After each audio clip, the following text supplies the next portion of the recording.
Hi, I'm Gary Tucker. I'm the clinical director here at Coastline, and thought I'd spend a minute talking about the topic of enabling. Enabling basically is doing something for someone so, in essence, they don't really have to feel the full consequences of their action. I think this is really common in families dealing with addiction.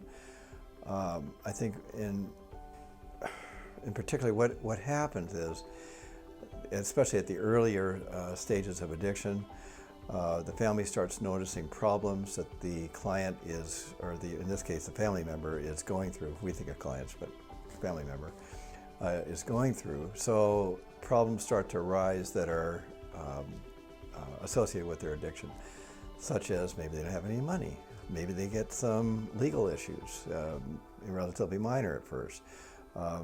Maybe they even lose their job, stuff like this. I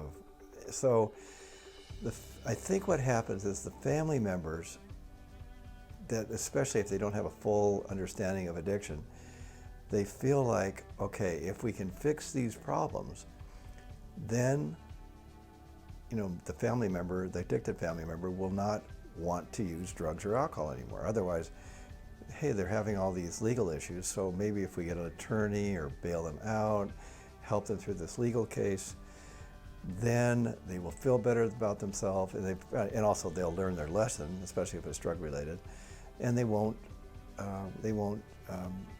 do more illegal stuff. Or if they have financial problems, same thing. Maybe we'll help them out with financially.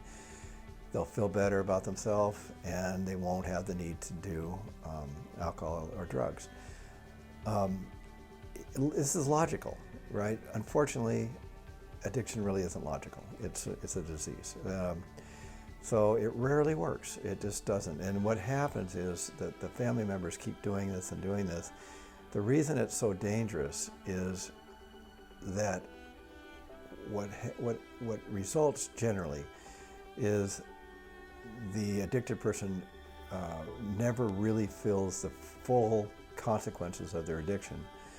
Therefore, it has a lot longer to what they call hit bottom, to really, I guess, feel despair.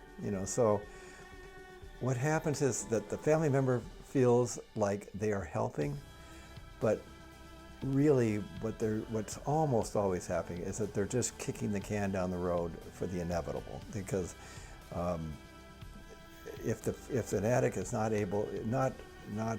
allowed to feel the full consequences of their action, it normally takes, and I mean 90-some% of the time, it normally is going to take a lot longer before they actually get totally serious about staying clean and sober.